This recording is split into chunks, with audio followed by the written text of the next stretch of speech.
Hi, I'm Rodne, your state representative from the 5th Legislative District. Thanks for joining me here from our state capital in Olympia. This week, our state will release its revenue forecast.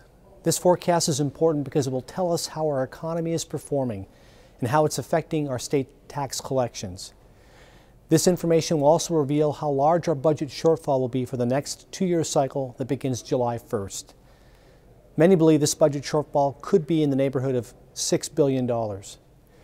Regardless of what the exact number ends up being, the responsibility of state lawmakers remains unchanged. We must reduce the size of state government and align spending with revenue. The problem I see is a reluctance of budget writers to face this reality. I'm worried that tough budget decisions that were avoided in the past will again be pushed aside in favor of creating accounting maneuvers that kick the problem down the road. Bill Gates recently told a conference that state budgets are riddled with gimmicks and that even the guys at Enron would never have done this. I think an independent observer would conclude that he's right about our home state. I have three basic principles when it comes to our budget. First, much like families and small businesses in these tough times, state government must adjust to economic realities and budget accordingly. Simply put, our state should not spend more than what it plans to take in. Secondly, our state needs to prioritize. It cannot be all things to all people. This means focusing on the core priorities of education, public safety, and the safety net for our most vulnerable citizens. This will require difficult decisions that are more difficult today because budget writers failed to reform state government the last 3 years.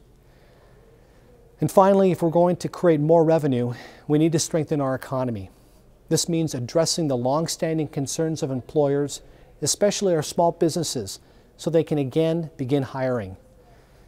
The legislature took an important first step with reforms to the state's unemployment insurance system. Two bills that have already been signed into law will give rate relief and certainty to our employers. That's a good first step. There's another measure that has passed the Senate that would reform our state's workers' compensation system, and it's vital that it passes the House and is signed into law.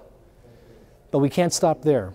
We also need to eliminate permitting bureaucracy and other red tape that are barriers to small businesses and job growth. There's never been a greater opportunity to improve our business climate, and we must get it right. In closing, I'd also like to talk about legislation that would extend taxes that are currently being used to pay off Safeco Field. These taxes are slated to expire at the end of this year, but there's an effort to extend them to pay for things like the arts and the State Convention Center. I want you to know that I'm opposed to this idea. Voters were promised that these taxes would expire when the bonds for the stadium were paid off, and this promise needs to be kept.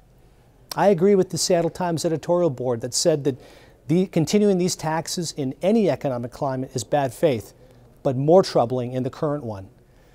My bottom line on this issue is this: extending these taxes truly undermines taxpayer confidence and erodes trust in government.